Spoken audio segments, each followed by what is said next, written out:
Buonasera e benvenuti di nuovo a questo appuntamento con il Veneto Racconta. Benvenuti e buonasera a tutti quanti. Per chi non mi conosce, mi presento di nuovo, sono Valentina, una guida turistica ufficiale con patentino del Veneto.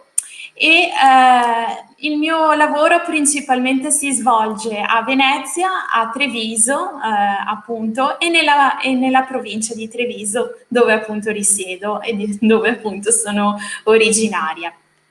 Allora, innanzitutto colgo l'occasione per ringraziare tutti voi che siete sempre più numerosi e che appunto mi scrivete e possiamo interagire attraverso queste dirette. Vi ricordo appunto che mi potete scrivere e potete farmi anche assolutamente qualsiasi domanda attraverso appunto i canali, quindi mi potete scrivere, e che comunque vorrei ringraziare di nuovo perché siete sempre più numerosi appunto che mi seguite e seguite innanzitutto Italians for Italy, che di nuovo ringrazio per l'opportunità di queste dirette e che mi permette proprio di raccontare in questo caso Treviso, questa bellissima città a cui appunto io vivo e che mi fa piacere con voi riscoprire in qualche modo. Oltre a questo vi volevo ricordare, vi volevo dire, state con noi, state con me e visualizzate proprio, state con me in tutta questa diretta, perché poi alla fine della diretta vi darò un'indicazione di come partecipare ai miei tour. Appunto di Treviso, e abbiamo pensato con questa piattaforma Italians for Italy di darvi un piccolo regalo, e quindi state con me fino alla fine che poi vi darò indicazioni. Allora, la volta scorsa abbiamo visto Treviso diciamo nella sua veste medievale. Abbiamo potuto ripercorrere un po' tra la piazza principale, Piazza dei Signori, e le vie. Abbiamo visto insomma questa sua veste medievale.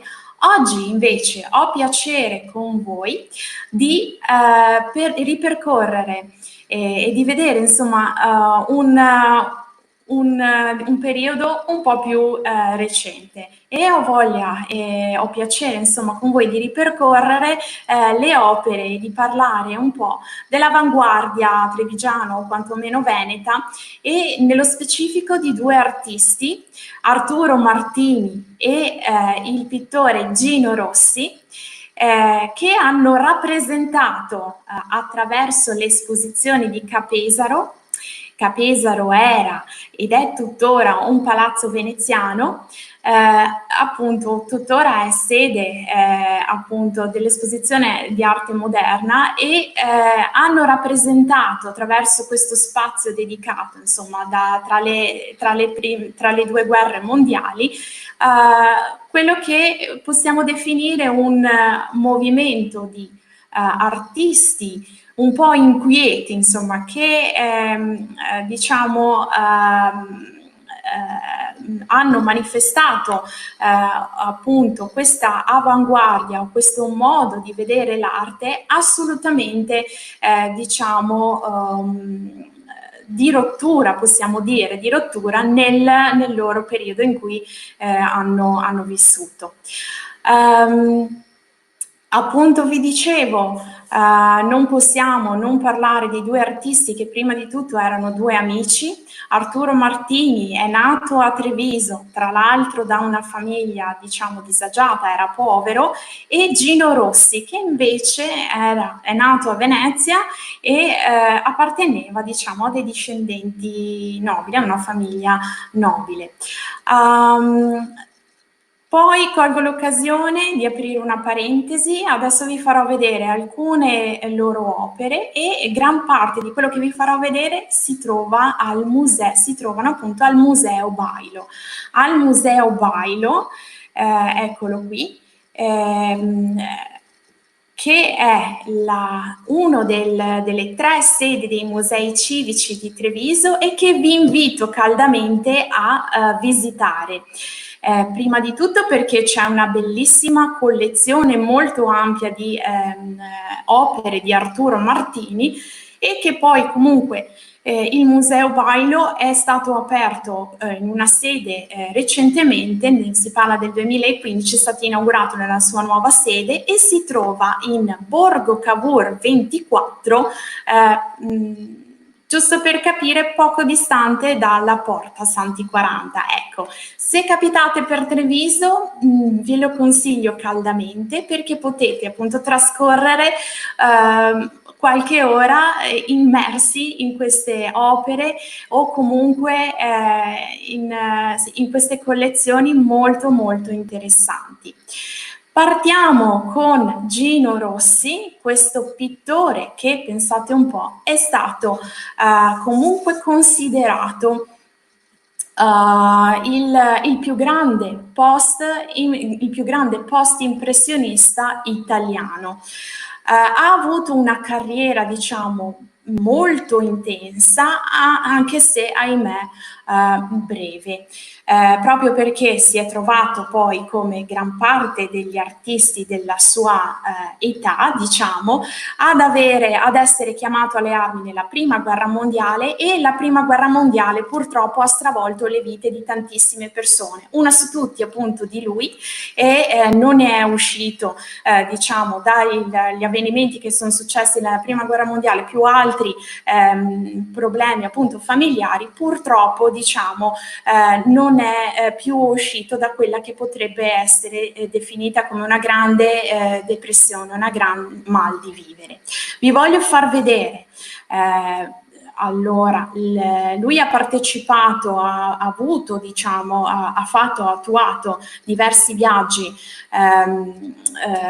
con il suo amico Arturo Martini a Parigi, e pensate un po', nel 1912 ha avuto, assieme al suo amico scultore, l'occasione di esporre un'opera a Parigi, proprio accanto ai più grandi dell'epoca, ovvero Modigliani e De Chirico. Questa che vi faccio vedere si chiama La fanciulla del fiore. Potete ammirare anche i colori e già capire un po' diciamo il suo stile, ed è stata esposta assieme all'opera.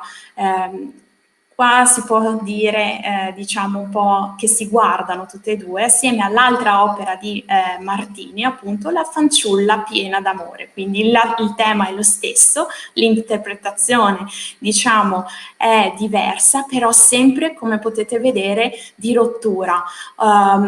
Questa è La fanciulla piena d'amore.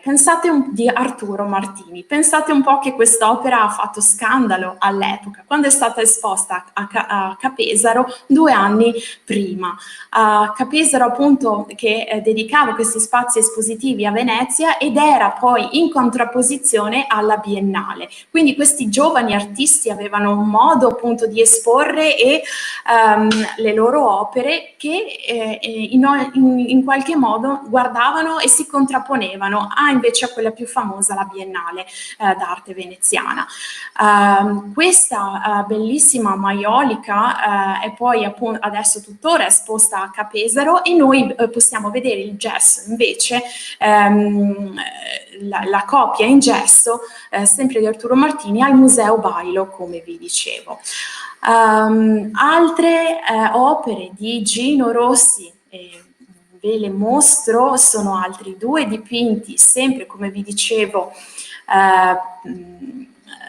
che fanno parte della collezione del Museo Bailo, e come potete vedere, insomma, sono opere in cui si possono ammirare lo stile, diciamo, con queste linee molto dolci e questi colori diciamo comunque hanno uno stile molto semplice e interpretano in qualche modo, si può vedere, una sorta appunto di interpretazione onirica del pensiero, diciamo, dell'autore, appunto di Gino Rossi.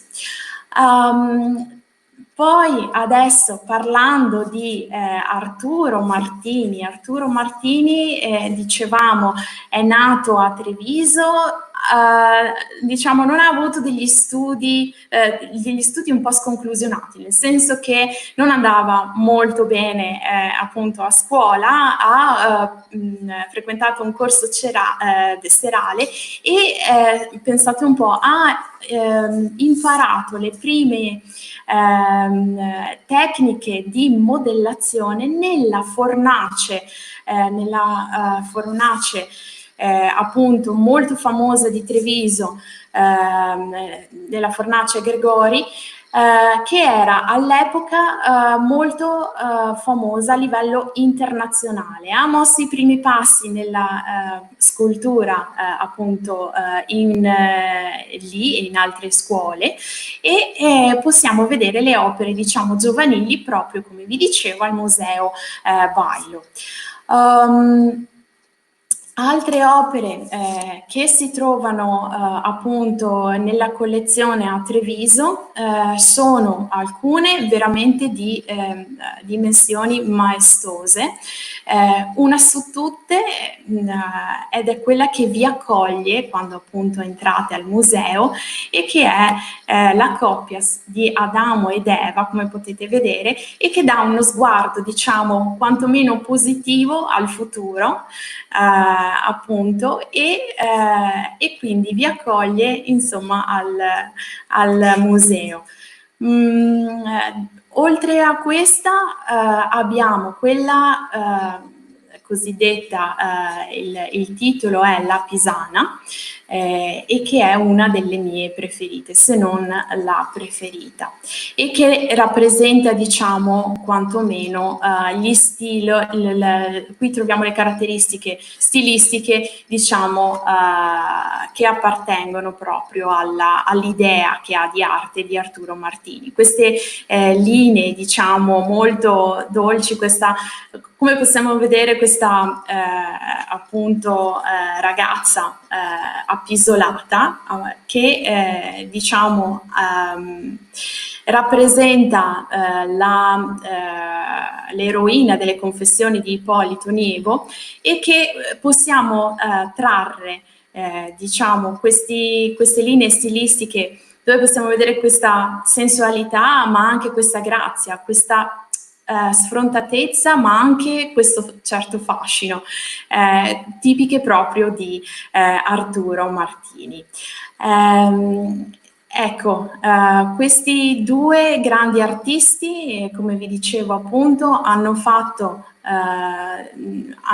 dato diciamo una specie di avanguardia, quantomeno hanno rotto con i propri, diciamo comunque con le tradizioni, e appunto i due hanno sempre cercato comunque nuove soluzioni artistiche, come appunto vi dicevo, anche facendo frequenti viaggi all'estero, e diciamo che per esempio per Gino Rossi il viaggio che ha fatto appunto in Bretagna è stato diciamo quantomeno di ispirazione, proprio come è stato appunto di Gauguin, un suo illustre, diciamo, contemporaneo. Poi, parlando sempre di Arturo Martini, non possiamo non citare una delle due opere che ha dato appunto uno sguardo al cinema. Questa è il ritratto di una attrice un'attrice hollywoodiana del cinema muto, pensate un po', ed è stato il nome appunto dell'attrice è Lillian Gish e è stata protagonista, appunto una delle più grandi protagoniste del cinema hollywoodiano dell'epoca, e come potete vedere Martini ne ha dato un ritratto molto interessante. Soprattutto potete notare le linee del viso quantomeno fedeli. E diciamo terminiamo con una delle ultime opere che si trova sempre al Museo Bailo, come vi dicevo, e anche questa dà uno sguardo al cinema d'epoca. Questa si chiama La donna sott'acqua e la donna che nuota sott'acqua, come potete vedere dalla posizione, e riprende la protagonista di un film dell'epoca che si chiama Ombre bianche. E quindi diciamo questa particolarità anche proprio di dare uno sguardo alle opere, diciamo, contemporanee cinematografiche dell'artista. Questo appunto ho avuto piacere con voi di fare questa carrellata di queste opere, di questi due artisti amici, prima di tutto, appunto, che avevano questo rapporto di grande amicizia e rispetto, appunto veneti, e se vi fa piacere mandateci un messaggio privato o tra i miei social, Not Only Venice Tourist Guide in Facebook, piuttosto che in Instagram Not Only Venice, o nella piattaforma Italians for Italy, sia in Instagram che in Facebook, e vi daremo indicazioni di che cosa dovete fare. Semplicemente dare like a tutti i nostri canali per avere un piccolo sconto sui miei prossimi tour che farò appunto a Treviso, dove ripercorreremo appunto in queste passeggiate guidate che faccio una volta al mese, dove ripercorreremo tutte quelle epoche appunto che abbiamo visto in queste dirette, e approfondiremo nello specifico appunto, come vi ho fatto vedere, la collezione al Museo Bailo, piuttosto che altri argomenti trattati proprio in queste dirette. Quindi mi raccomando, appunto, se avete piacere di partecipare ai miei tour, volentieri, insomma, scriveteci che poi vi daremo indicazioni di come fare per avere, insomma, un piccolo sconto per i miei tour. Approfitto per ringraziare di nuovo la piattaforma Italians for Italy e vi do appuntamento al prossimo giovedì, con un altro tema appunto da Il Veneto racconta. Un bacio a tutti e grazie per avermi visualizzato in questa diretta, in questa nuova diretta. Ciao a tutti!